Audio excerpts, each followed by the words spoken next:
আমার মনে হয় যে সার্জিস, হাসনাত, বাকি যারা আছেন তারা অনেকভাবে চাইলে আলোচনায় থাকতে পারেন। এমনি কিন্তু তারা আলোচনায় থাকেন, তাই না? বিভিন্ন বিষয়ে আলোচনায় থাকেন, কিন্তু সেনাবাহিনীকে নিয়ে, সেনা প্রধানকে নিয়ে ওজনের বাহিরে কথাবার্তা বলা, অথবা মানে সেনাবাহিনী ইস্যুতে কথাবার্তা বইলা সেনাবাহিনীকে বিতর্কিত করার যে চেষ্টা, এটা কিন্তু আসলে আমার মনে হয় যে আস্তে আস্তে পরিহার করা উচিত। আরে ভাই, ফেসিবাদ বিরোধী অবস্থানে সেনাবাহিনীর অবস্থান মানে কি? এটা তো 5ই আগস্ট প্রমাণিত হয়ে গেছে যে ফেসিবাদ বিরোধী অবস্থানে সেনাবাহিনীর মানে অবস্থান কি। তৎকালীন প্রেক্ষাপটে সেনাবাহিনী যদি না চাইতো তাহলে এই দেশে আরো 2-4-20,000 মানুষ মরত, তারপরে হয়তো শেখ হাসিনার পতন ঘটত। এই যে 18 মাস সময় নির্বাচনের জন্য সেনাপ্রধান একটা বক্তব্য দিয়েছেন, অথবা গত 10 মাস যাবৎ বাংলাদেশের আইন শৃঙ্খলা পরিস্থিতিকে তারা ব্যালেন্স রাখছেন, এখানে তো স্পষ্ট সেনাবাহিনীর অবস্থান কি। তারপরে কেন বারবার সেনাবাহিনী নিয়ে কথা বইলা নতুন আমার কাছে ষড়যন্ত্র মনে হচ্ছে যে এদের এথিক্সের মধ্যে সেনাবাহিনী নিয়ে আসলে কি সমস্যা। এটা তো একটা ষড়যন্ত্রের গন্ধ পাচ্ছে 3 দিন পরে পরে সেনাবাহিনীকে নিয়ে এই ধরনের অধ্যত্বপূর্ণ কথাবার্তা।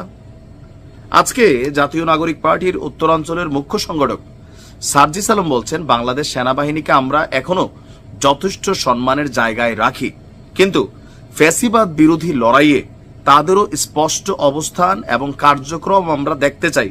তারা কি তোমার রাজনৈতিক দলের সদস্য না কর্মী?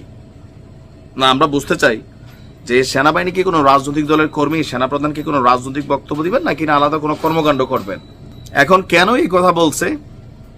মব যারা উস্কায় এদের মধ্যে এই এনসিপির নেতাদের অবস্থানটা তো স্পষ্ট, এরা মবকে পৃষ্ঠপোষকতা করে। জিএম কাদের ফেসিবাদের দোষর, তার বিরুদ্ধে মামলা আছে, দেশে আইন আছে, পুলিশ আছে, আদালত আছে, তাকে গ্রেপ্তার করবে। এখন জিএম কাদের বাড়িতে গিয়া ভাঙচুর করা, আর এরপরে সেনাবাহিনী এই যারা মব পরিচালনা করেছে তাদের বিরুদ্ধে একটা সাঁড়াশি অভিযান চালিয়েছে। তো সেই অভিযানে বেশ কয়েকজন বৈষম্য বিরোধী ছাত্র আন্দোলনের যারা নেতা আছেন তাদেরকে সেনাবাহিনীর দায়িত্বশীল যিনি অফিসার আছে তিনি জিজ্ঞাসাবাদ করেছেন। এর মাঝখানে আপনারা দেখছেন, সকালে আমি ভিডিওটা দিছি, গভীর রাতে সার্জিস গিয়ে হাজির এখানে। কেন বাবা? আচ্ছা, এখন ওই ঘটনার প্রেক্ষাপটে তার বক্তব্য হচ্ছে যে রাত 2টার দিকে বৈষম্য বিরোধী ছাত্র আন্দোলনের যে 2 নেতাকে সেনাবাহিনী জিজ্ঞাসাবাদ করেছিল তাদেরকে সাথে নিয়ে তিনি সেখানে ছাড়েন। এরপরে রংপুর এবং আওয়ামী লীগের বি টিম জাতীয় পার্টি ইস্যু একটা ফেসবুক দিচ্ছেন যে 3 দিন আগে রংপুরে জাতীয় পার্টি থেকে মনোনীত অবৈধ নির্বাচনের একাধিকবারের অবৈধ মেয়র মোস্তফা আবার মেয়র পদে ফিরে আসার জন্য আওয়ামী লীগের পোষ্য বি টিম জাতীয় পার্টি, আওয়ামী লীগ, যুবলীগ, ছাত্রলীগ সন্ত্রাসীদের নিয়ে রংপুর শহরে বিক্ষোভ করছে। তো ইশরাকও তো হচ্ছে, ডক্টর শাহাদাত হয়েছে, তো উনি হইলে সমস্যা কি? বেচারা আইনে আদালতে যাইতেই পারে। মানে এখানে বিষয়টা পার্থক্য কোথায়?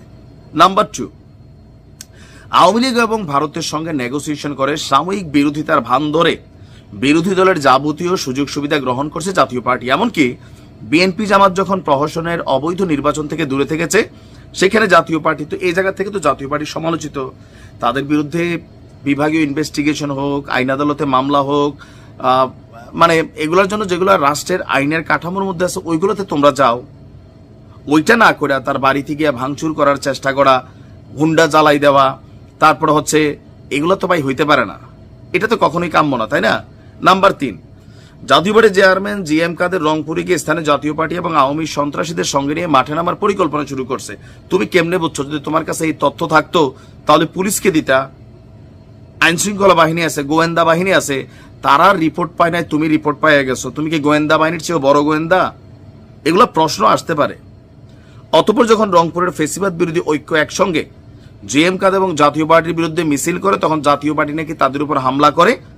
আর বাইক পুরানোর ঘটনাও সে বলছে যে আপনার এখানে এটা রংপুরের যারা আছেন তারাই করছে, যে জাতীয় পার্টির পর এটা বৈষম্য বিরোধীর উপর চাপাই দেওয়া হয়েছে। এগুলোর তো ফুটেজ আছে রে ভাই, ফুটেজ আছে। তো যদি তারা না করে, তাদের বিরুদ্ধে অন্যায় যদি হয় সেটা আলাদা হবে, কিন্তু এইখানে সেনাবাহিনীকে নিয়ে তাদের যে বক্তব্য আসছে যে সেনাবাহিনীকে আমরা যথেষ্ট সম্মানের জায়গায় দেখি, নিষিদ্ধ আওয়ামী লীগ এবং তার অঙ্গ সংগঠনের সন্ত্রাসীরা তাদের বি টিম জাতীয় পার্টির রূপে ফিরে আসার চেষ্টা করলে সেই চেষ্টাকে ব্যর্থতায় পর্যবসিত করা হবে, ফাইন। কিন্তু সেনাবাহিনীকে নিয়ে তোমার খেলাধুলা বন্ধ করা উচিত। Enough is enough. কারণ তুমিও স্বৈরাচারের সাবেক সুবিধাভোগী, বঙ্গবন্ধুর মুখের থেকে ফেনা ফালাই দেওয়া ক্যারেক্টার, এটা মানুষ জানে। এর পরবর্তী সময় তোমাদের অবস্থান পরিবর্তন হয়েছে, এটাও আমরা দেখছি, ঠিক আছে ফাইন, কিন্তু সেনাবাহিনী নিয়ে কথা বলার মতন যোগ্যতা তোমার এখনো হয় নাই। এগুলোর বিরুদ্ধে আমাদের অবস্থান আমরা স্পষ্টভাবে শক্ত করতে চাই। ভালো থাকুন।